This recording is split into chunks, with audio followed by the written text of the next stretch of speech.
Getting answers, uncovering the truth. Boston 25 News investigates. For the first time since the tragic Fall River fire that killed 10 people, 25 Investigates is taking you inside the home. We've obtained new video and images showing how quickly the fire spread inside that assisted living facility. We can also show you the devastating aftermath, including charred sprinkler heads that experts say never went off. Sunday, July 13th. A fire starts on the second floor of the Gabriel House in Fall River. The fire alarm goes off. Some residents of the assisted living facility begin to wander the halls, uncertain of which way to turn. Ring video shared with 25 Investigate shows how within minutes, smoke overtakes those halls, soars through the main lobby, and spills right out the front door as 2 workers scramble out as well. 10 people lost their lives that night. Dozens more were injured. 3D imaging, also shared with 25 Investigates, shows the aftermath of the fire that quickly spread. There's a lot we're not showing. Personal effects, clothing, photographs, out of respect for the victims, survivors, and first responders.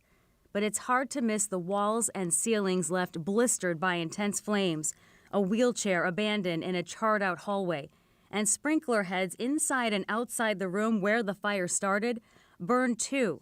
But noticeably, something on the sprinklers remains very much intact. What do you see right there? That's still intact, so that seal was still in place. So it doesn't appear that we had any water discharging from that sprinkler because that seal was in place. Brad Cronin's the Avon Assistant Fire Chief. He's also a member of the National Fire Protection Association, serving on the committee that deals with residential sprinkler installation. The fire is typically doubling in size every minute. He examined the videos for us. The damage we saw in that fire, the fatalities we saw, that was a fire that was indicative of not being controlled by sprinklers. As 25 Investigates has reported, the Gabriel House contained sprinklers that were part of a nationwide recall 24 years ago, but these were never replaced.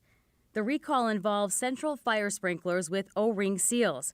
According to the federal recall order, the sprinkler heads could corrode, affecting the rubber O-ring seals, meaning they wouldn't activate in a fire. Owner of the Gabriel House, Dennis Etzkorn, said in a written statement back in August, the sprinkler system was recently inspected. Quote, the most recent inspection was done on July 8th, 5 days before the fire, and the system was reported to be in working order. In my experience in fires I've been to in residential settings with sprinklers, when they operate properly, is the fire's contained into the room of origin.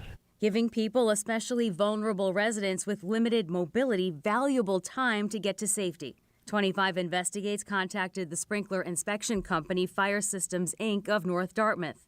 In a written statement, a spokesperson said this: FSI has conducted periodic inspection and testing of the Gabriel House fire alarm and sprinkler system in accordance with its service agreement, applicable standards of the National Fire Protection Association, and local requirements. Detecting recalled parts is not a required inspection item, and the responsibility for properly maintaining the sprinkler system does fall to the property owner. Still, Cronin says a thorough inspection should detect corrosion, damage, and if parts under recall are identified, the inspector needs to notify the owner in writing. I think the key takeaway is sprinklers save lives. So does emergency planning and training. He says don't just have a plan, have a practice. When chaos and fire happens, it generally doesn't go well. And Cronin said seeing all that damage and how the sprinklers failed only underscores the tremendous work of firefighters that night. More details now. Those recalled sprinklers have been found in 6 other buildings in Fall River. Fall River's fire chief says the properties have taken steps to replace them, but he's very concerned they could be in many other communities. The chief sent a letter to the state fire marshal calling on communities and property owners to double check, especially older buildings.